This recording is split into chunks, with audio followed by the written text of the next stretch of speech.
Hello and welcome to episode 5 of this Magical Journey Ahead podcast. First of all, I want to apologize to leave you hanging like that. My ADHD brain kind of, I already had the spark going and I already fulfilled the spark, and then my brain said, I don't want to do another episode. So I sincerely apologize for that. I really I'm thriving on inspiration and stuff, and the last couple of weeks were a little bit turbulent. There was so much that happened in my private life, and yeah, the spark for doing another episode wasn't there. But now I have a new experience, and I really want to share this with you. So I wanted to make this podcast all about magic mushrooms or magic truffles in the beginning. But since the experience I had yesterday, I can't just keep it closed off to just those things anymore. So I want to open up the space for more spiritual enlightenment or experiences, stuff like that. And yesterday I had a cacao ceremony with a lot of breath work. And in the end, we had there was this ritual where you get rapé. This is tobacco mixed with some herbs, and it is blown into your nostrils. And it opens up your third eye and clears out anything that doesn't serve you anymore. Like, it's just cleaning up the body and your spirit. And I never done this before. Like, my friends gave it to me on my birthday as a present to have this ceremony. And I thought, yeah, okay, that sounds quite all right. I wasn't yet ready for ayahuasca or anything like that. And so I was very open to it, and I was very happy to experience something like that. And also done like breath work before, like on YouTube, like there's this one guy, I will put his name in the captions, and he's done some dragon breathing, something like that, and I enjoyed that a lot, and like breath retention and stuff, and that was quite cool. So I wasn't expecting something like what happened to happen yesterday, and I really want to give you like the full experience right now and describe it to you, because the memory is still fresh and I haven't talked to anybody about it, so you are the first ones I will talk to about it. So yesterday, I joined a group of people who all wanted to do this cacao ceremony. We were, I think, 17 people, something like that. So I was quite surprised that so many people wanted to do this. And I even met someone that I knew from like 10 years ago, which was very funny.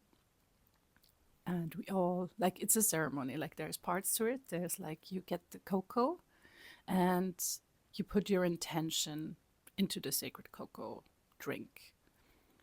And you give all your energy into this drink, and you meditate on it, and you drink it, and so you absorb your intentions into your body. The cocoa is the feminine energy, so it brings you closer to your inner feminine. As we all have a feminine and a masculine side inside of us, like we don't need anything from the outside actually. So this is the feminine part. And then there's rapé, this tobacco, which is the masculine side, which will be given to you at the end of the ceremony to close the circuit, I guess.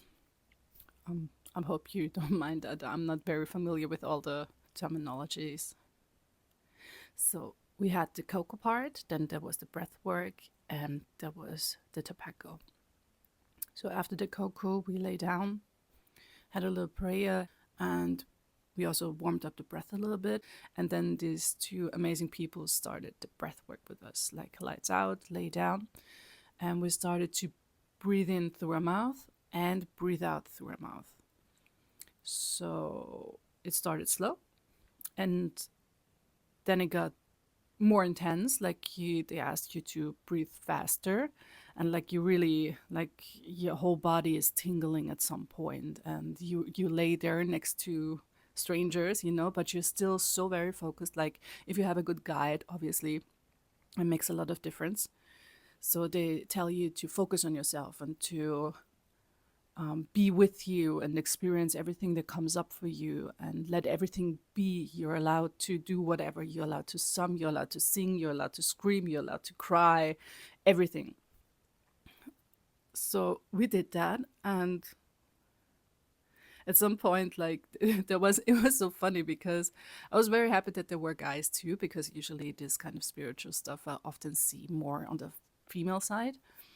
And this one guy started crying, like really, like you could like really sobbing and like really with pain and so loud. And it was kind of refreshing because like there were experienced ones in this ritual, and there were like people like me, first timers, right? So it gave me the allowance to do it myself, you know.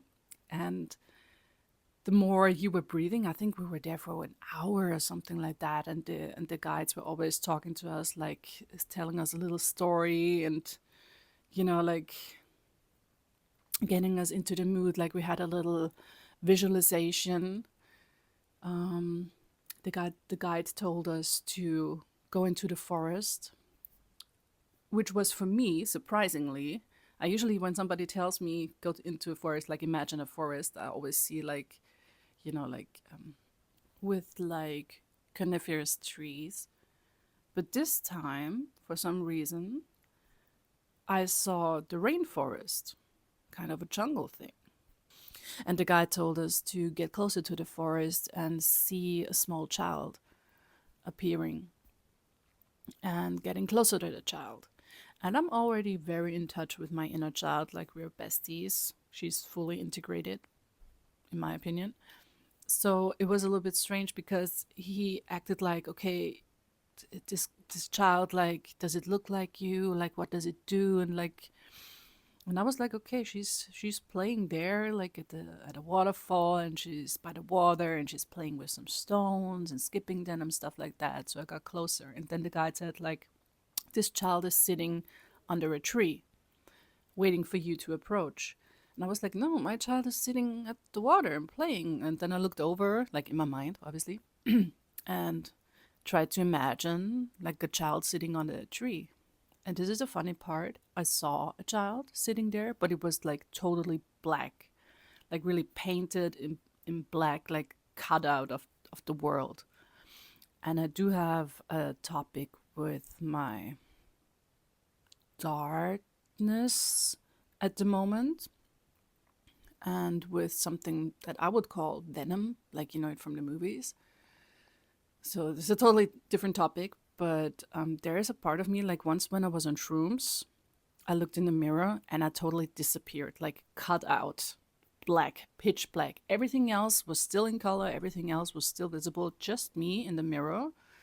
I wasn't there anymore, which was freaking scary, like really scary. And last Thursday, I shroomed again, but it wasn't that intense. And I tried to envision this dark female in the mirror again. And I was able to let it come to me. And it's really scary. But I was like, okay, you're allowed to be here. But she didn't show herself fully. So now imagine myself being surprised seeing this child, pitch black, sitting under the tree. And the guides told us to approach the child, but I felt like this child doesn't want to be approached. So I went to my normal, like my usual inner child, and I started playing with her, and I started like going in the water with her, and I had her on my back, and we were swimming, and then we were swimming to the rim, and I was like inviting that black child or that dark child. I don't know how to call it. It's very strange. Um, let's call it dark child. And I was inviting the dark child to come over, which was hard for it. Like it didn't want to come over. There was like a distance between us. There was like this insecurity and this like, I don't know how to call it. It was very cautious. But I somehow managed with my thoughts to get it closer, and I tried to swim with it. And then the guides told us, yeah, this child needs to lead you to somewhere, like follow the child. So, okay, new scene. I'm following the dark child, and it's taking me up to a tree house up in the canopies. And me and my other child, like she's still on my back.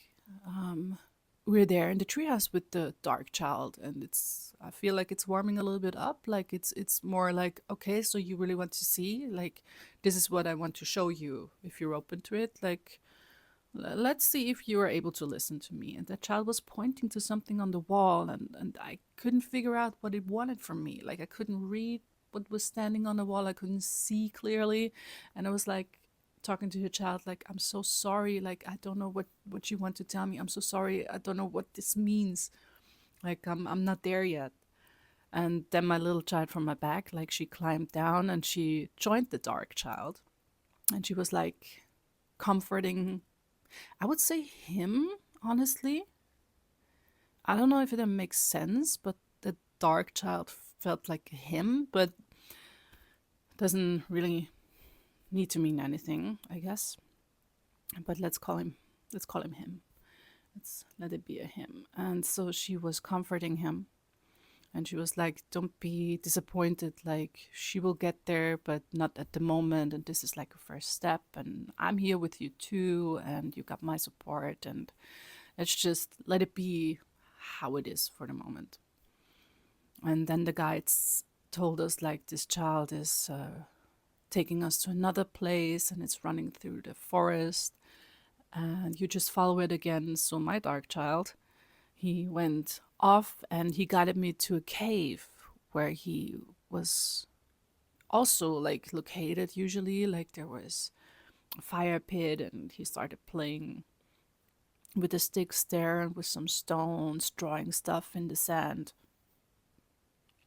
And I was just watching, like, just an observer, and let him be and let him do his thing, and maybe something will come to me. So that was a nice experience. And then the guides told us that we are going on, like, the child is taking us, leading us to a mountain that we need to climb, and you feel the stones under your hands and feet, and you're climbing up and you're climbing up, and follow that child. And eventually, like, when you're on top, it's like you kind of merge, like you made it to the top, and like the music in the background, everything is just designed to get you there. Like, when you watch a good movie and the music is just telling you what to feel as well, like pushing you forward. And that was so interesting. And at some point I felt like I can't remember exactly, but I have this picture in my mind where me and my two children were climbing up the highest tree in that forest, and we were up in the canopies, and there's the sunset in front of us, and my little one, like my girl, is on my back, and the dark one is in front of me, and I'm holding him, and we're all looking at this amazing, beautiful orange sunset. And the guides told us, we need to merge that child into us. So, like, I didn't have any problems with merging the little one in the back. But like the front one, the dark one, it wasn't easy to merge. Like, he didn't trust me yet, and he wasn't ready, and I wasn't sure if I was ready. I tried to, like, merge, but I'm not sure if it worked. But it doesn't have to work, right? So it's a process, step by step. I'm not forcing anything, but it was just a beautiful moment. And then the guides, like, the music changed, and um, it was just so funny because people were making noises, and they were laughing, and they was humming and singing, and it was just such an amazing space to be with these people who allowed themselves to feel whatever they felt and to give it some kind of expression. And then we were guided up like the guide said, like, feel yourself lifting from the ground now and rising higher, and you see the color violet and blue, green, yellow, like all the colors, orange and then red. And like with this rising, like it was intense. Let me tell you this, it was really, really intense. I started also like allowing myself to hum and to make noises and to laugh and to even like shout out and stuff like that. And then I also had a phase where I was just crying. It was kind of the top of the, you see, it's happening right now. So when we got even further away from the mountain, flying up, up, up, and we were going into the color orange and red. So I was starting to cry. And I felt like I had troubles that day already from my fibroids. I had issues, like it was really painful the last couple of days. And so far I managed with breathwork and Reiki energy to deal with that pain. But since you're not allowed to take any substances, like even painkillers, the day of the Cacao Ceremony, the pain came back. Like I wasn't expecting it because I felt good before I came there. But I probably wasn't also preparing well. Like maybe I didn't drink too much, not enough water, and I also had some meat, which they suggest not to eat before. And like I also had my Ritalin a couple of days before, and like maybe I wasn't in the right state. Anyway, so I started to have this unbelievable pain in my uterus. But it wasn't quite like, usually when I have the pain, sometimes my body says like, this is too much. We need to vomit. And then everything will get better. But like I was laying there like full of oxygen, like when you breathe through your mouth all the time, and like at a really high speed, like you are like, everything is tingling. I couldn't feel my hands anymore. I couldn't feel my feet. It's another position where you can just run away or go to the toilet and just get out of the experience, which I also didn't want to, because there was something coming up inside of me, and I wanted to to let it happen. So I was just pushing through the pain, and it got worse and worse, and like I knew like I didn't need to throw up, but it was just so painful. And yeah, I don't know, at one point like the breathwork came to an end, and I knew like, okay, I need to get up, and I need to at least get ready if I need to vomit, because there were only 2 toilets for, I don't know, 17 people. And yeah, and so I asked for help. Like, you just put up your hand, like they're always there and watching you, and you just need to raise your hand, and then they help you with whatever issue you have. So one of the guides, the woman, sorry, came to me, and she guided me to the toilets. And on the way, I was just like sobbing, and I was like, everything came out. Like, it was like such an immense pain. And it didn't feel like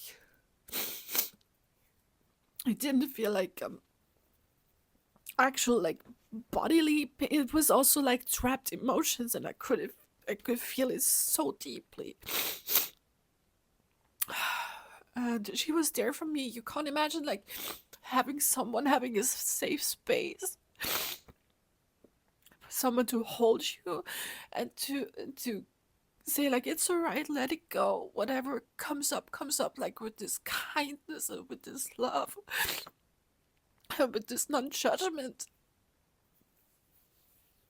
Because in our society, we also like, if you're weak, like, people think you're weak, and then they like they're not there for you it doesn't matter like if they don't have the capacity or they don't want to, like there's reasons, but it was so nice to be in a place where all those people were going through their stuff and everybody was on the same page, and allowing those emotions to happen and to come up. So after I went to the toilet and had a moment for myself, like I was laying down again and I started to breathe into the belly, like with normal breath. And just really, I was just feeling this guilt and this like immense, like I was so sorry. I felt like I didn't live my truth and I let so many things happen that my body didn't want to, like kind of people pleasing, if you wish to give it a name or something in that direction. But yeah, that was the process, and the pain slowly started to dissipate.